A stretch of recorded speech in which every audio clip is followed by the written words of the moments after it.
Did you know that millions of Americans actually can't vote?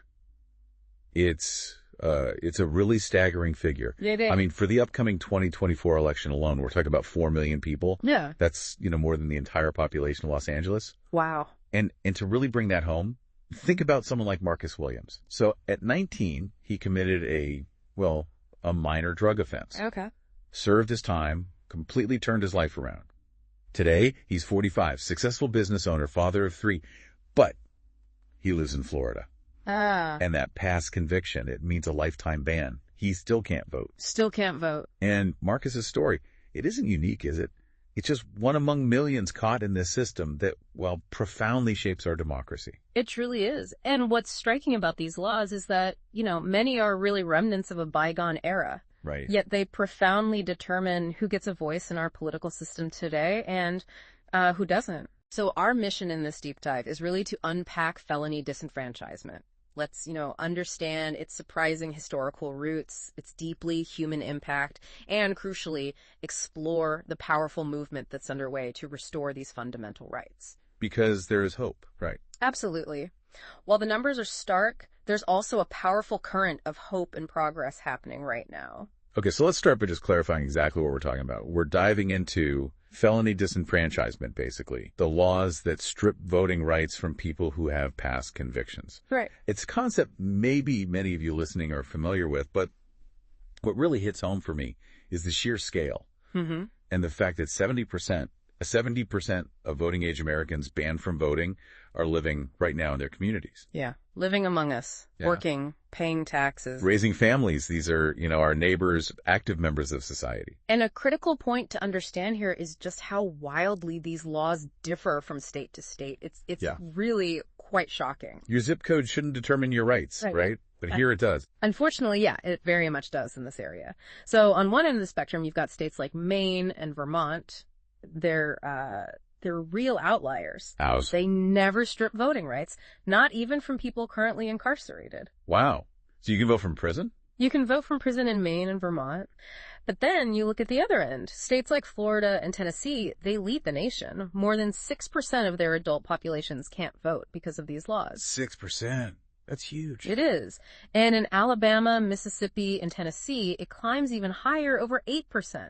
That's roughly 1 in every 13 adults. 1 in 13. And then you have states like Iowa, Kentucky, Virginia, where a felony conviction can mean you lose your voting rights permanently for life, unless the governor specifically restores them. Which I imagine is a really tough process. Incredibly difficult, yeah. Often requires navigating a complex bureaucratic system. So when you lay out those state-by-state differences, it just begs the question, who is this disproportionately affecting?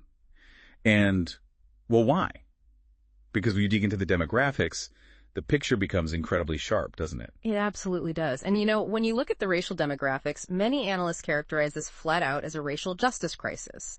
Nationally, 1 in 16 African Americans of voting age is disenfranchised. 1 in 16. That's a rate 3.7 times greater than that of non-African Americans. 3.7 times. It's an astonishing disparity, and it gets even more concentrated in certain states. You mentioned Florida. Well, in Florida, Kentucky, and Tennessee, more than 1 in 5 voting age African Americans are disenfranchised. 1 in 5. Yeah. That's mind-blowing. It is. And we're also talking about approximately 496,000 Latino Americans disenfranchised nationally, with places like Arizona and Tennessee seeing over 5% of Latino voters affected. And this isn't just some, recent phenomenon based on current crime rates, is it? Yeah. There's a deep historical root here. Absolutely. You can't understand this without looking at the history. It's crucial. Many states adopted these felon voting bans back in the 1860s and 1870s. Right after the Civil War. Exactly. Precisely when Black citizens' voting rights were being newly considered and, let's be honest, fiercely contested. The intention very often was specifically to undermine the 15th Amendment. So it was designed to suppress the Black vote from the start.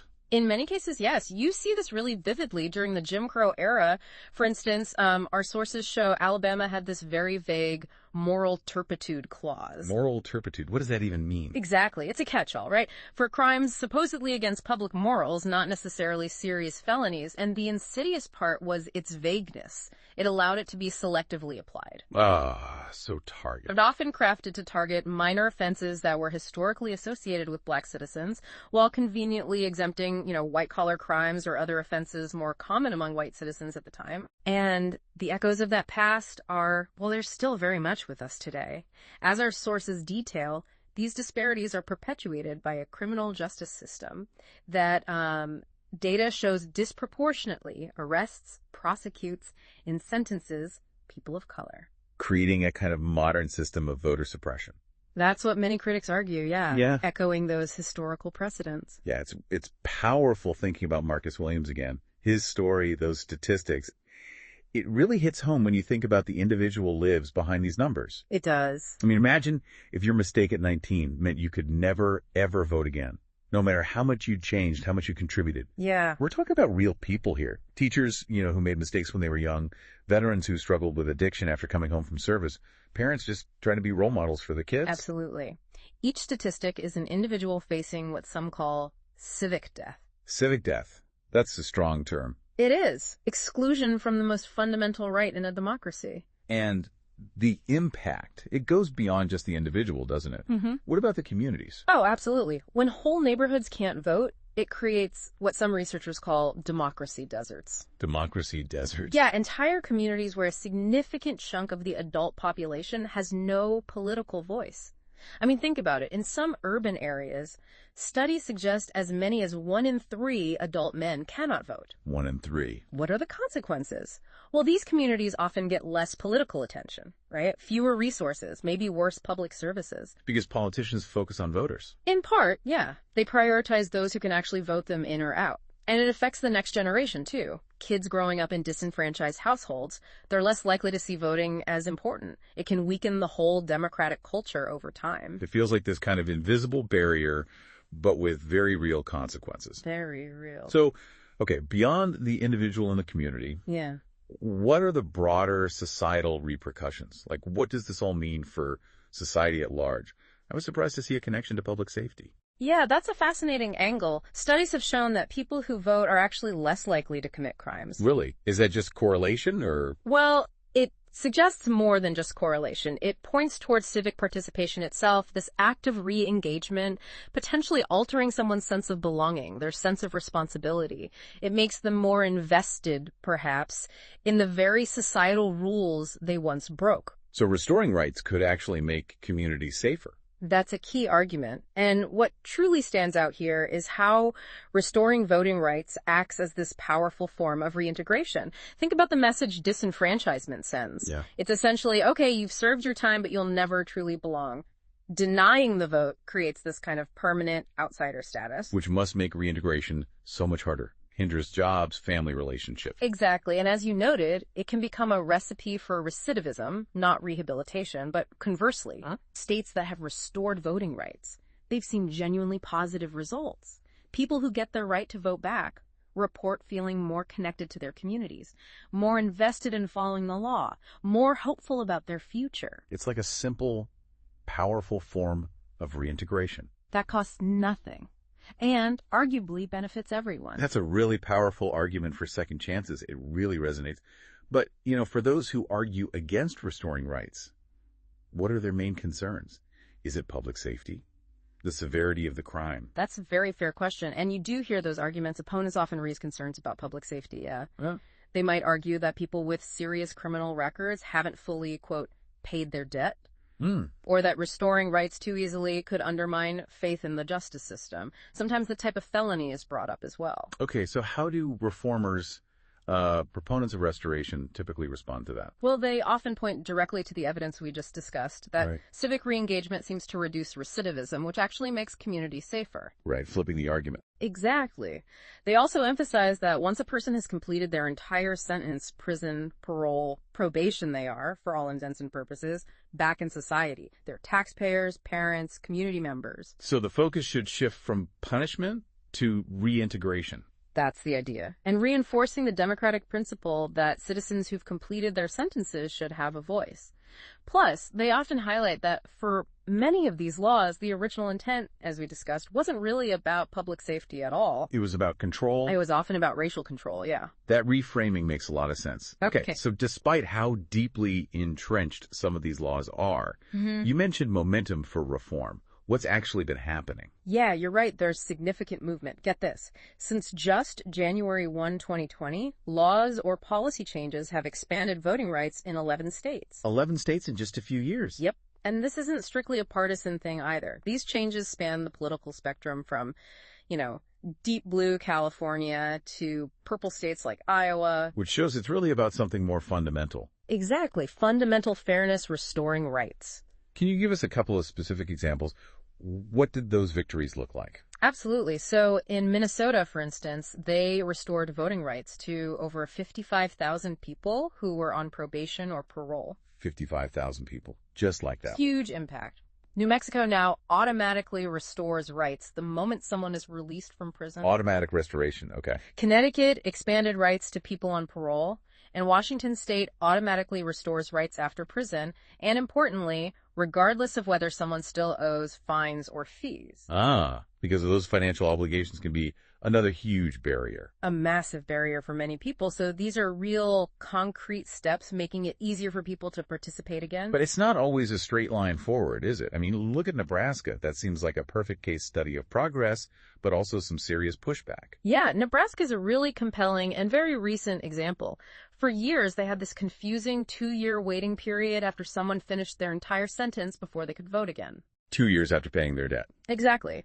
But then, in the spring of 2024, the state legislature passed a bill bipartisan support, overwhelmingly to get rid of that waiting period. Okay, great news. Huge news.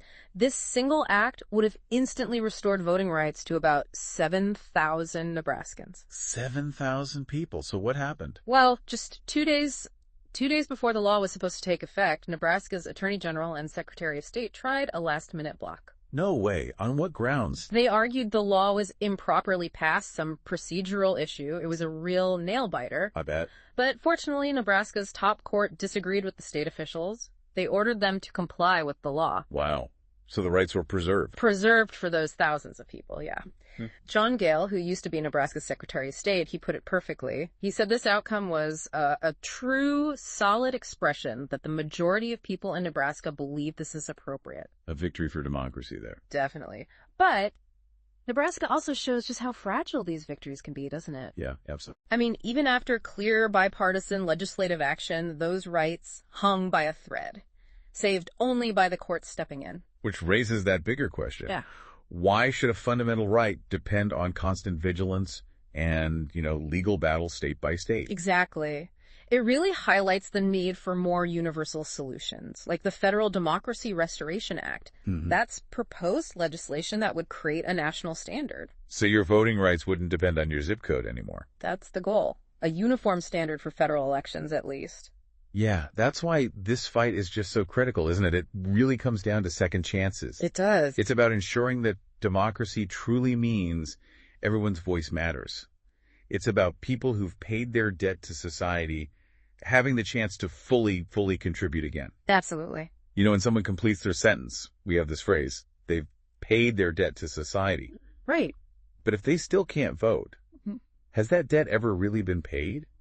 I feel like they remain these permanent debtors, forever excluded from the democratic process. That's a powerful way to put it. And the U.S., it stands pretty much alone among established democracies in permanently stripping voting rights like this. It just feels like a moral imperative that we have to reevaluate this. Yeah, and that's where groups like the American Human Rights Initiative Foundation come in.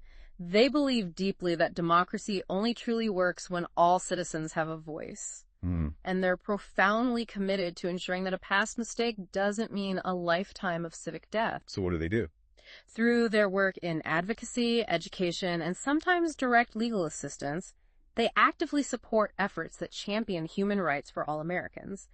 And they have a specific focus on giving people who've completed their sentences the chance to fully participate again. That sounds vital. Yeah. So, okay, what does this all mean for you listening right now? What can you actually do? Yeah, what are the action steps? Okay, first, we really encourage you. Check your own state's laws. Organizations like the National Conference of State Legislatures, NCSL, they have excellent easy to understand guides online. Know the rules where you live. Exactly. Second, maybe consider helping others register to vote. There's a great resource called Restore Your Vote. They provide free state-by-state info and assistance. Helping someone navigate that process can be huge. Definitely. Third, you can contact your representatives, state and federal. Urge them to support things like the Federal Democracy Restoration Act or state-level reforms if they're happening where you live. Make your voice heard on the issue. Right. You can also volunteer with local organizations working on this, spread awareness, just talk about it with friends and family, support legal challenges if you can, and, most importantly, if you can vote, please use that power. Support candidates who believe in second chances and an inclusive democracy. And to learn more about the foundation we mentioned. Yes. To learn more about the American Human Rights Initiative Foundation and support their vital work, you can visit AmericanHumanRightsInitiativeFoundation.org. AmericanHumanRightsInitiativeFoundation.org. Got it. Check it out. You know, at the end of the day, every story matters. Every single one of those millions we talked about. And every voice deserves to be heard. So maybe as you go about your day-to-day, just consider someone you might know who could be affected by these laws. Or simply reflect on the kind of truly inclusive democracy you envision for our country. What does that look like?